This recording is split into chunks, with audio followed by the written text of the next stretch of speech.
आज हम मांग का एक और इम्पोर्टेंट टॉपिक मांग की लोच समझेंगे। मांग की लोच से संबंधित कुछ गणितीय प्रश्न भी हल करेंगे। रीता सेब की कीमत जब 100 रुपए होती है तब ये 1 किलो खरीदती हैं। जब सेब की कीमत एप्पल की 50 रुपए प्रति किलो होती है तब ये 3 किलो खरीदती हैं। और यदि सेब की कीमत बढ़कर 200 रुपए हो जाती है तब ये केवल 1 पाव या 250 ग्राम सेब खरीदती हैं। परंतु वहीं विभा 50 रुपए में 1 किलो नमक, और यदि नमक की कीमत 100 रुपए हो जाती है तब भी 1 किलो नमक, और कीमत बढ़कर 200 रुपए प्रति किलो हो जाती है, इसके बाद भी 1 किलो नमक ये खरीदती हैं। यदि हम रीता और विभा की खरीदारी को ध्यान से देखते हैं तो अंतर स्पष्ट नजर आता है। विभा नमक की कीमत में अंतर के बाद भी 1 किलो ही खरीदती हैं, जबकि रीता कीमत कम होने पर अधिक सेब व अधिक कीमत होने पर कम सेब खरीदती है।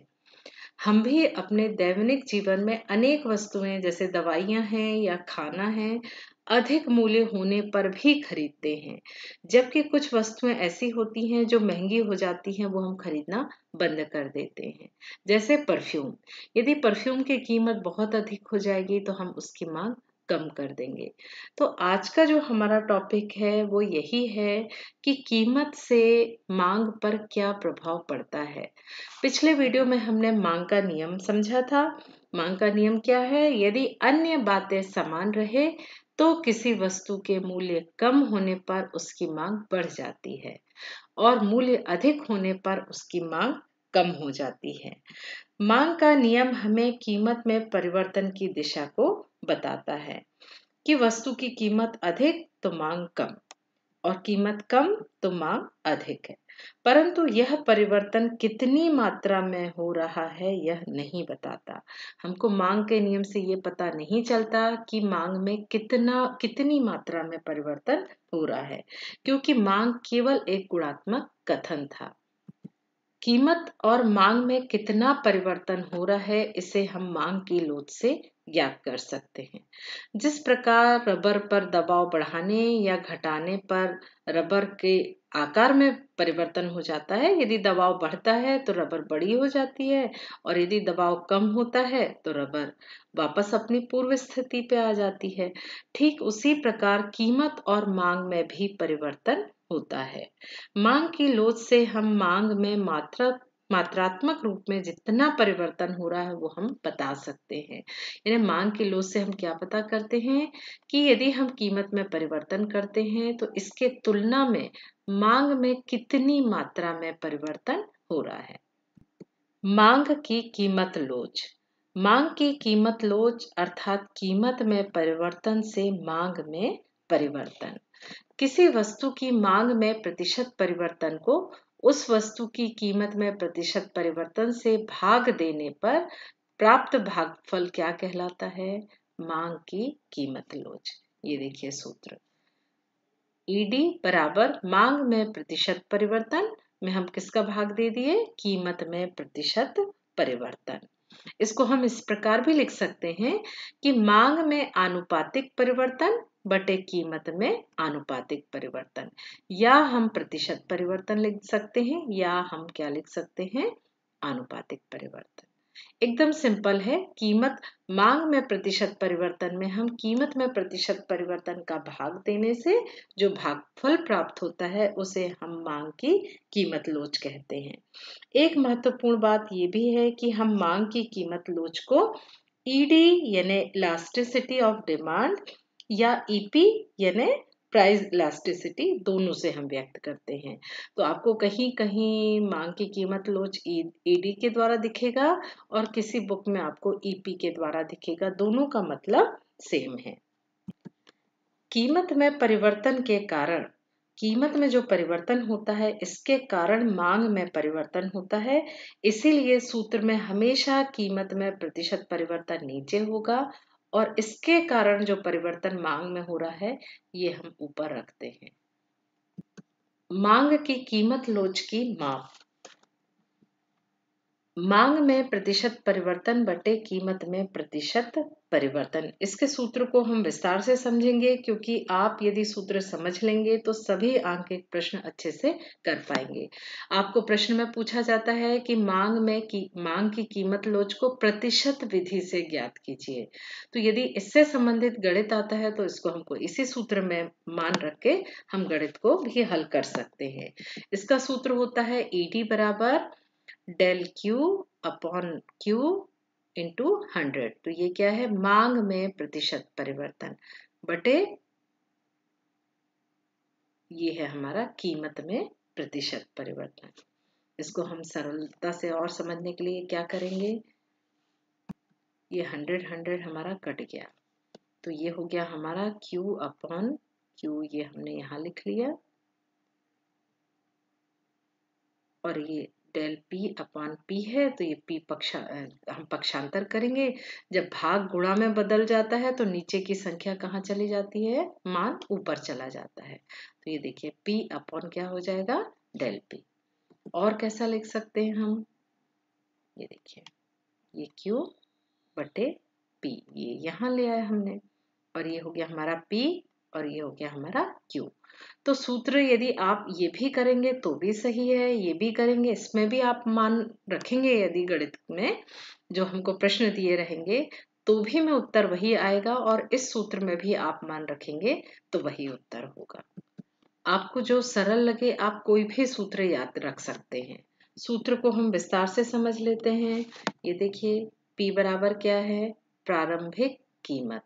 ये जो P है हमारी प्रारंभिक कीमत, ये जो P1 है ये है हमारा अंतिम कीमत। डेल P कैसे निकलेगा, अंतिम कीमत से हम प्रारंभिक कीमत को घटा देंगे तो हमको ये डेल P का मान निकल जाएगा, ये डेल P का। इसी प्रकार Q देख लेते हैं, ये Q है हमारी प्रारंभिक मात्रा और Q1 है हमारी अंतिम मात्रा। तो ये जो परिवर्तन है, डेल का मतलब है ये परिवर्तन, Q इज इक्वल टू क्या हो जाएगा, अंतिम मात्रा से हम प्रारंभिक मात्रा को घटा देंगे, तो ये हमारा निकल जाएगा डेल Q। मांग की कीमत लोच हमेशा ऋणात्मक होती है, क्योंकि वस्तु की मांग और कीमत में ऋणात्मक संबंध होता है। सरलता के लिए मांग की लोच को निरपेक्ष मान लेते हैं। जब आप गणित करोगे तब समझ में आएगा कि जो हमारी धन संख्या है या ऋण संख्या है, इनको हम निरपेक्ष रूप में मान लेते हैं, यानी सभी को धनात्मक मान के हल करते हैं। आप गणित आगे कराएंगे तब आप और समझ सकते हैं। मांग की कीमत लोच का गुणांक सदैव एक शुद्ध संख्या होता है। शुद्ध संख्या होता है मतलब मांग की लोच की कोई इकाई नहीं है। मांग की लोच को हम रुपए या किलोग्राम या मीटर में व्यक्त नहीं करते, इनको हम संख्याओं में व्यक्त करते हैं सीधे, जैसे 1। मांग की लोच के हम कुछ उदाहरण हल कर लेंगे तो आपको और अच्छे से क्लियर हो जाएगा। मान लीजिए 5 रुपए केले के भाव पर एक उपभोक्ता 15 केले खरीदता है। कितने खरीदता है, 15। और जब कीमत 7 रुपए प्रति किलो यानी कीमत बढ़ गई तो उसकी मांग घटकर 12 किलो रह जाती है। केले की मांग की लोच ज्ञात कीजिए। तो सूत्र हमने क्या देखा था, del Q upon del P into P upon Q। इसमें हम मान रख देते हैं। ये देखिए P1 यानी ये पहली कीमत कितनी थी, 5 रुपए, और कीमत बढ़ के अंतिम कीमत कितनी हो गई थी, 7 रुपए। तो डेल P कैसे निकालेंगे, P1 माइनस P। तो P1 कितना है हमारा, 7 है, यानी अंतिम वाला 7 है और प्रारंभिक मूल्य 5 है, इज इक्वल टू कितना हो गया, 2 हो गया। इसी प्रकार हम Q देख लेते हैं। प्रारंभिक कीमत कितनी थी, प्रारंभिक मात्रा कितनी मांग थी, 15, ये देखिए 15, और अंतिम 12। डेल Q कैसे निकालेंगे, Q1 माइनस Q। Q1 कितना है, Q1 यानी अंतिम मांग 12 किलो, प्रारंभिक 15, तो ये कितना हो गया, -3। अब हम सूत्र में मान रख देते हैं। डेल Q का मान देखिए कितना आ रहा है, -3। अभी मैंने आपको बताया था कि हम निरपेक्ष मान लेते हैं। निरपेक्ष मतलब सभी संख्याओं को हम धनात्मक मान लेते हैं। तो यहाँ हमने क्या किया, डेल Q को 3 लिख दिया। Del P is equal to 2। P का वैल्यू कितना दिख रहा है आपको, 5। और Q की वैल्यू 15, ये रख दिया हमने। ये देखिए 3 5 15, 15 2 30, इसको हमने भाग कर दिया 1/2, तो क्या हो गया हमारा 0.5, यानी ये 1 से कम है। तो हम उत्तर क्या लिखेंगे, मांग की लोच इकाई से कम है। किससे कम है, इसका उत्तर होगा मांग की लोच 1 से कम दिख रही है ना आपको, 1 बड़ा है, तो उत्तर क्या होगा, मांग की लोच इकाई से कम है। हमने पिछले स्लाइड में बताया था कि इसको हम रुपए में, मीटर में, किलोग्राम में नहीं व्यक्त करते, केवल किस में व्यक्त करते हैं, संख्यात्मक अंकों के रूप में व्यक्त करते हैं। एक उदाहरण और सॉल्व कर लेते हैं। मान लीजिए कि आइसक्रीम में के आरंभिक कीमत 4 रुपए प्रति कप है तथा आइसक्रीम की आरंभिक मांग केवल 1 कप है। यदि आइसक्रीम की कीमत कम होकर 2 रुपए प्रति कप हो जाए तो मांग बढ़कर 4 कप हो जाती है। ये बढ़कर नहीं, बढ़कर है, 4 कप हो जाती है। प्रतिशत परिवर्तन विधि का प्रयोग करके मांग की लोच कीजिए। इसका सूत्र भी वही है। ये देखिए P1 कितनी है कीमत, 4 प्रति कप। ये देखिए कम होके 2 रुपए हो गई, हमने डेल P निकाल लिया अंतिम, यानी 2 - 4, तो ये हो गया हमारा -2। Q का देख लेते वैल्यू। सबसे पहले कितनी थी मांग, 1 कप थी, अंतिम मांग कितनी है, बढ़कर 4 कप हो गई।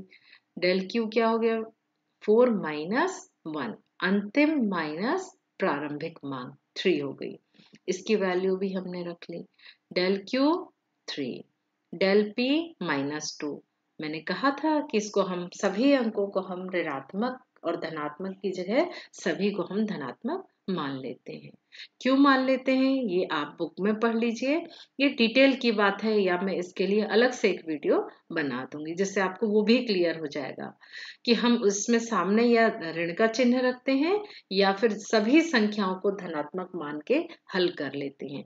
ये विधि मैंने ज्यादा सरल बताई इसलिए ताकि आपको कंफ्यूजन कम से कम हो और आप सही सवाल को हल कर सकें। 3/2 × 4/P देखिए, यहाँ पे 4 दिख रहा है, Q = 1 है। ये देखिए 3 4 12, 2 1 2, तो कितना हो गया 6। तो उत्तर 6 नहीं होगा, ये उत्तर क्या लिखेंगे हम, 1 से अधिक। इसका उत्तर क्या होगा, मांग की लोच इकाई से अधिक है। कभी कभी ऐसा भी प्रश्न आता है, वस्तु की कीमत 10 15, वस्तु की मांग 100 50, ये P1 है, ये P2 है, ये Q1 है, ये Q2 है। हमको मांग की लोच ज्ञात कीजिए। सूत्र ये है हमारा, देखिए P1 10, P है हमारा प्रारंभिक कीमत 10, P1 यानी अंतिम कीमत हो गई हमारी 15, तो डेल P निकाल लिया हमने 15 - 10। Q देखिए प्रारंभिक मांग 100 और अंतिम मांग 50, तो डेल Q हमने निकाल लिया 50 - 100। यह हमारा सूत्र में हमने मान रख दिया, डेल Q = कितना है 50, -50 है तो हमने 50 लिख दिया। डेल P की जगह क्या लिखा हमने 5, P/Q, P कितना है 10, Q कितना है 100। ये देखिए मल्टीप्लाई कर दिया हमने, 500/500 कितना आ गया, इसका उत्तर क्या हो गया, 80 = 1, यानी मांग की लोच इकाई है, इकाई के बराबर है। मांग की लोच कितनी है, इकाई। तो हमने तीनों तरह के प्रश्न देखे जिसमें मांग की लोच इकाई से अधिक थी, इकाई से कम थी या इकाई के बराबर थी। देखिए आपको अभी भले कठिन लग रहा होगा, यदि आप वीडियो देख के 2-3 बार, और आपकी बुक में दिए हुए हैं जो गणित, उनको 2-3 बार यदि आप कर लेंगे, इतना सरल गणित है कि आप परीक्षा में यदि ये हल करके आएंगे तो आपको पूरे में पूरे अंक प्राप्त होंगे। इसके बाद भी यदि आपको समझ में नहीं आ रहा है तो आप मेरे से कमेंट में पूछ सकते हैं। Thank you.